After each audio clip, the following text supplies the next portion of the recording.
Is it a fun game? It's supposed to be. I like. All right, we are officially recording session 0. Everyone don't know who we are? I'm Braden. I'm Ryan. This is Crazy Meepeles board game podcast, where all we do is talk about board games. Be a good time. That's all we're going to talk about is board games? Probably not, actually. Okay. Mostly board games, though. Mostly board games. Yeah, we're mostly board game podcast. All right. Yeah. Basically, the idea of this podcast is board games look scary, and we're here to tell you that they're really not. And you can have a good time. Make a lot of friends, a lot of memories. Good time. And why we do it. Yep. Today, we're going to talk about Cryptid. It's a strategy game. Kind of. Not really. I mean, there's Deduction game. Maybe deduction game. That sounds about more accurate. It's like Clue with an imaginary creature. Yeah. So, this game, 3 to 5 players. Half to half a third. In order for it to work. No more than 5. It takes about a half hour, give or take a few minutes. Your first game might take a bit longer. Also, if you're playing the hard mode variant, it might take a bit longer. Nice, relaxing game. Not too competitive, unless you're my wife. Then she freaks out if she can't figure out where the spot is. Yep. Sorry, like a single lady's he's taken. Yeah, it's alright. It's the mustache and beard. Can't have it. We're going to show you guys how to play. Easy setup, easy to play. It'll be a good time. Alright, so this is the board of Cryptid. Basically, you have different terrains. We have the forest, the water, the mountains. The yellow is the desert, and the purple is the swamp. The creature that you're trying to find is in one of those spots. Easy setup. You have a deck of cards. There are 2 sets.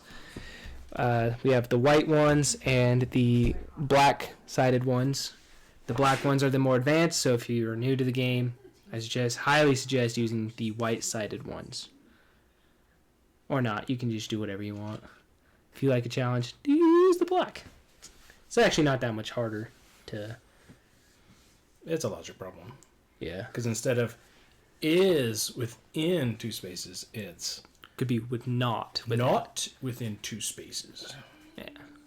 So, I mean, a lot of you guys probably don't know what we're talking about right now, but that's the first thing you got to look at is the white ones are the easier set of clues.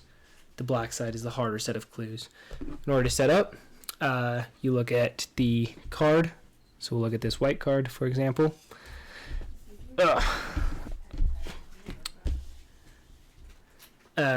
You have your side of numbers on the side.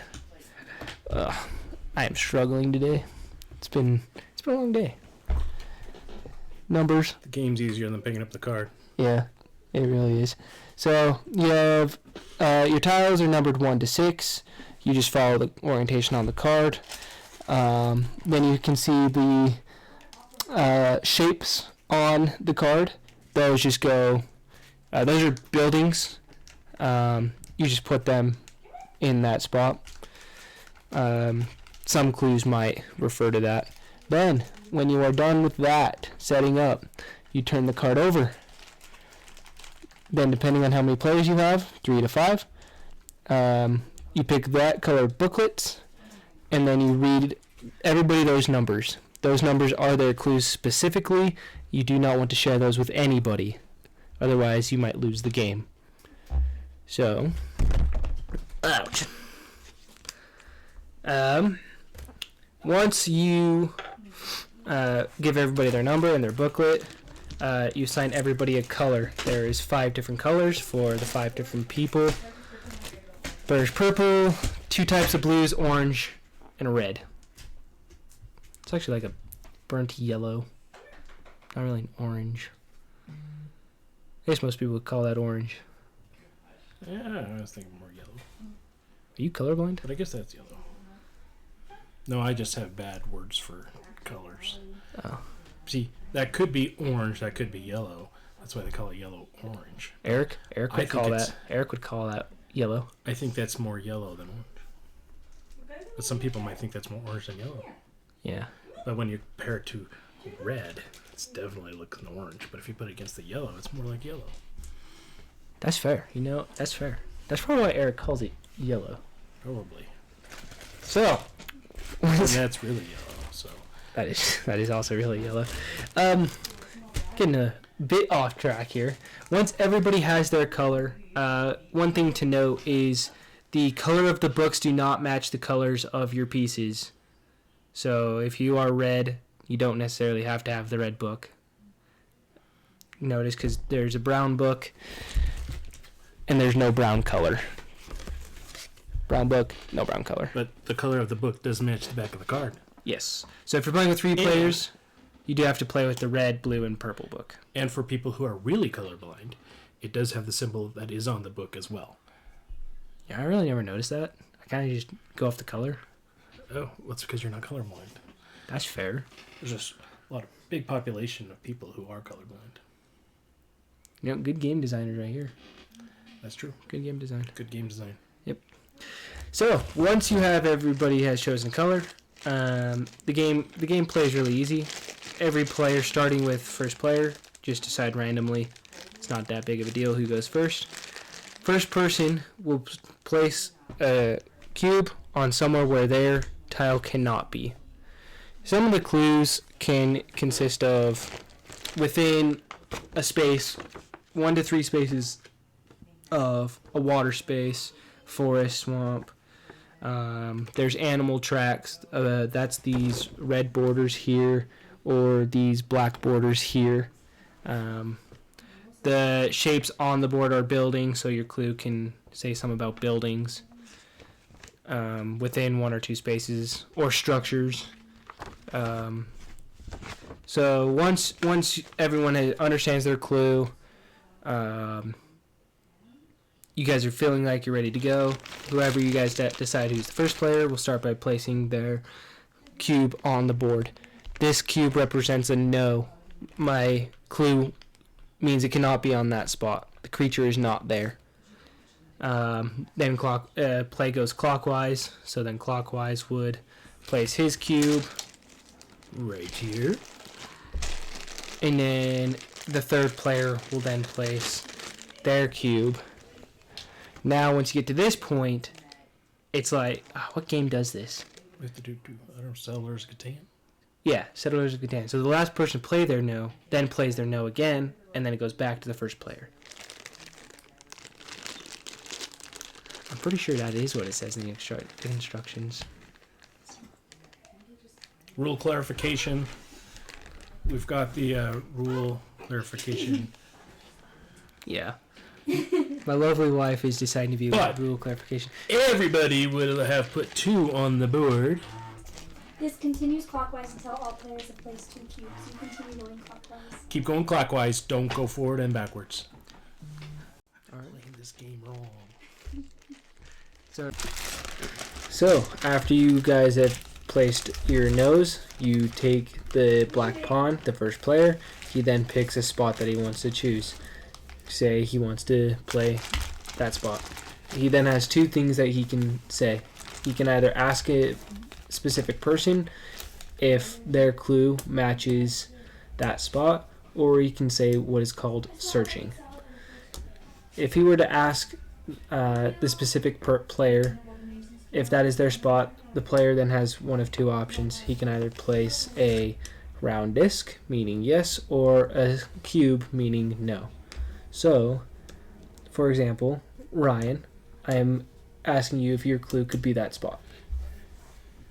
So, if it's a yes, I would put that circle down. Because the circles mean that, according to my clue, it could be there. If it wasn't mine, I would put a cube. Cubes mean no. One very important rule that helps the game go by quicker, helps everybody else out. Whenever somebody plays a no, you then take one of your no's and you place it where it cannot be. The other thing that a player can do on their turn is what's known as searching. Instead of asking a specific player, you state, I am searching this spot. That is how you find the creature, is you are searching that specific hexagon, because that's where you think the creature is.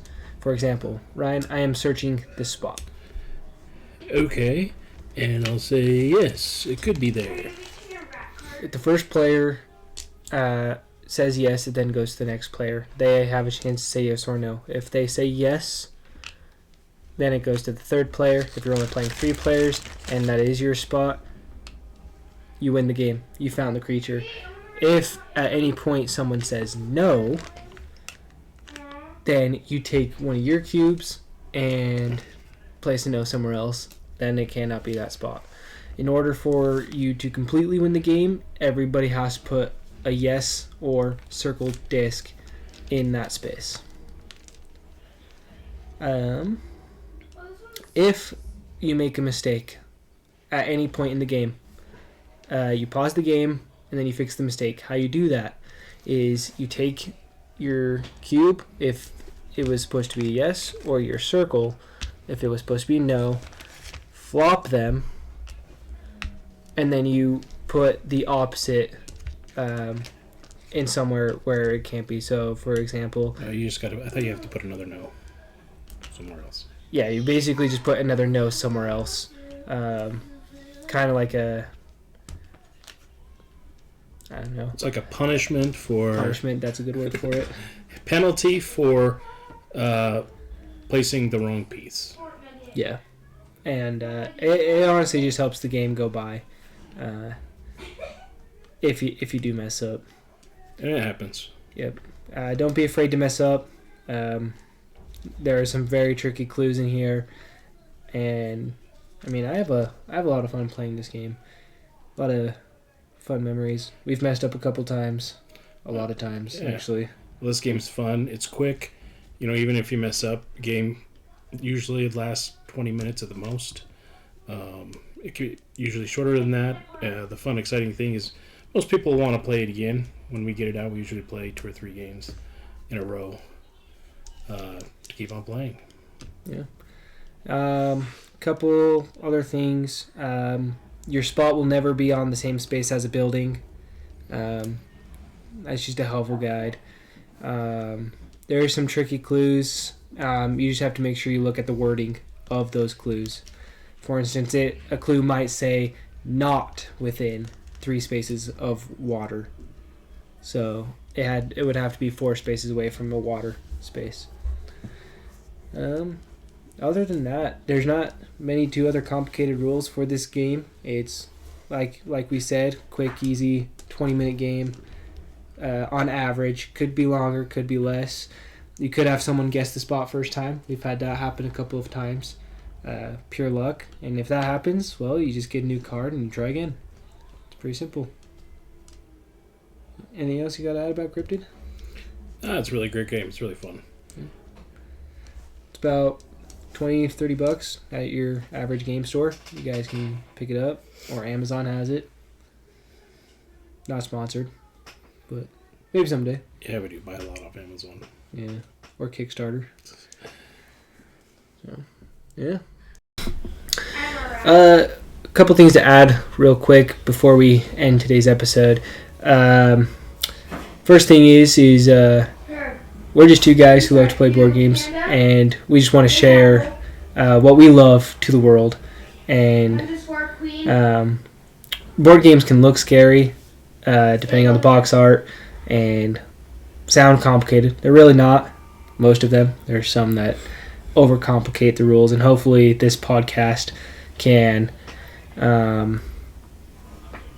help with those complicated rules and help get the games that we love to play out there and for you guys to enjoy. I'm typing it in. Yeah. No, we love playing games. Games is what we love to do. It's a great way to meet people, socialize with people, even people who are a little bit shy, a little bit introverted. You know, you can sit them down. I'm introverted. You're introverted? Yeah. Yeah. Playing games with people is a good way to break that shell. Break that shell. I've met some of my closest friends playing games. Mm-hmm. And they stay our friends, and we sit down every once in a while, and we just play games and visit, and It's a great way to spend time with them.